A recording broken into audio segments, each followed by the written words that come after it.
આજરોજ ભુજ પ્રાપ્ત અધિકારીને રજૂઆત કરવામાં આવી। ભુજ ખાતે આવેલ ઐતિહાસિક રક્ષિત સ્મારક વિસ્તારમાં સમાવિષ્ટ રહેણાંક મકાનોના માલિકોએ બાંધકામ અને મરામત માટેની મંજૂરી મેળવવામાં પડતી મુશ્કેલીઓ અંગે ભુજ વિસ્તાર વિકાસ સત્તામંડળના મુખ્ય કાર્યપાલક અધિકારીને આવેદનપત્ર પાઠવ્યું છે। આવેદનમાં જણાવ્યું છે કે રક્ષિત સ્મારકની જાળવણી માટે 300 ગજ સુધીનો વિસ્તાર પ્રતિબંધિત હોવાથી સ્થાનિક રહેવાસીઓને પોતાના મકાનનું રિપેરિંગ કે નવું બાંધકામ કરવાની મંજૂરી મળતી નથી। પરિણામે વર્ષોથી લોકો મુશ્કેલીઓનો સામનો કરી રહ્યા છે। રહેવાસીઓએ રજૂઆત કરી છે કે રક્ષિત સ્મારકની સુરક્ષા જળવાઈ રહે તે રીતે નિયમોમાં જરૂરી રાહત આપવામાં આવે તેમજ રહેણાંક મકાનો માટે બાંધકામની મંજૂરી મળી રહે તે માટે સંબંધિત સત્તાવાળાઓ યોગ્ય નિર્ણય લે। આ અંગે વહેલી તકે હકારાત્મક કાર્યવાહી કરવાની માંગ કરવામાં આવી છે।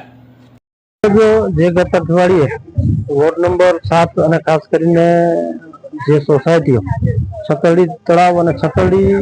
જે પુરાતત્વ ખાતા હસ્તક છે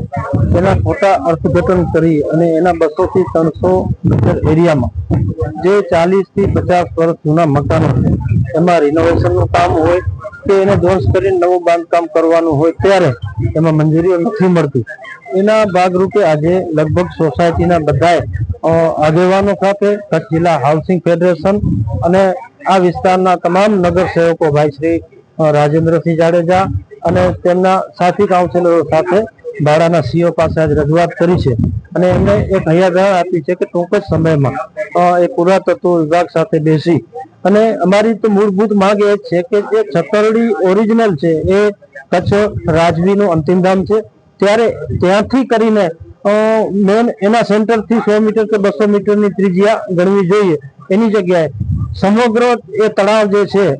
રાજાશાહીના વખતનો એ સમગ્ર તળાવનો કબજો આ પુરાતત્વ ખાતાએ લઈ લીધું છે અને એની બાઉન્ડ્રીથી કરી અને એ 100, 200, 300 મીટરની ગણતરી કરી અને લોકોને જે હેરાનગતિ થાય છે તો એના ભાગરૂપે વહીવટીતંત્ર પાસે આજે સૌએ સાથે મળીને રજૂઆત કરી છે અને એનો ઉકેલ સવેળા આવે એના માટે અમારા સૌના સહિયારા પ્રયત્નો છે। વોર્ડ નંબર 7 ની અંદર અમારા તમામ કાઉન્સિલરો પાસે અમારી 24 થી 25 સોસાયટીઓ જે છતરડીની સરાઉન્ડિંગ આવેલી છે, આજુબાજુમાં આવેલી છે, એ તમામ વિસ્તારના રહેવાસીઓએ અમારી પાસે રજૂઆત કરી હતી કે આર્કિયોલોજી ડિપાર્ટમેન્ટ દ્વારા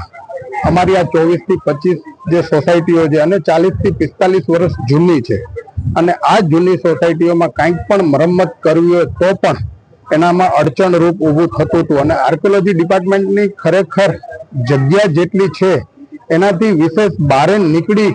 અને એ જગ્યાનો ખોટી રીતે હેરાનગતિ કરવાનું આ કામ અત્યાર સુધી આર્કિયોલોજી ડિપાર્ટમેન્ટે કરેલું છે। ભુજ નગરપાલિકાના વોર્ડ નંબર 7ના નગરસેવકો અને હાઉસિંગ ફેડરેશન સોસાયટીના પ્રમુખ અને કેડીસીસી બેંકના ચેરમેન ભાઈ શ્રી દેવરાજભાઈ ગઢવીને અમે વાત કરી અને એ પણ અમારી સાથે જોડાઈ અને તમામ રહેવાસીઓને કઈ રીતે આપણે વધુ સુવિધાઓ ઊભી કરાવી શકીએ એના માટેની એક મિટિંગનું આયોજન પણ કેડીસીસી બેંકમાં કર્યું હતું અને ત્યારે જ નક્કી થયું હતું કે પ્રાંત અધિકારી સાહેબ અત્યારે ભાડાના સીઓ પણ છે એટલે ભાડાના અધિકારી કારોબારી અધિકારી હોતા એમને જ આ રજૂઆત કરવામાં આવી છે કે જે જગ્યા અત્યારે આર્કિયોલોજી ડિપાર્ટમેન્ટની છે 3 એકર જેટલી એના સિવાયની જગ્યા નગરપાલિકા પાસે છે અને બાકીની જગ્યા રાજપૂત ક્ષત્રિય સમાજ કચ્છ રાજપૂત ક્ષત્રિય સમાજની છે 13 એકર અને 79 ગુઠા એનું 7/12માં નામ પણ છે અને આ 7/12માં નામને હોવાથી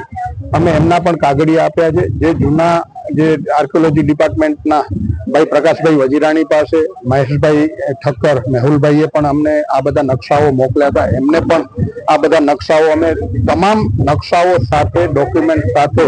આર્કિયોલોજી વિભાગની કેટલી જગ્યા છે અને બાકીની જગ્યા જો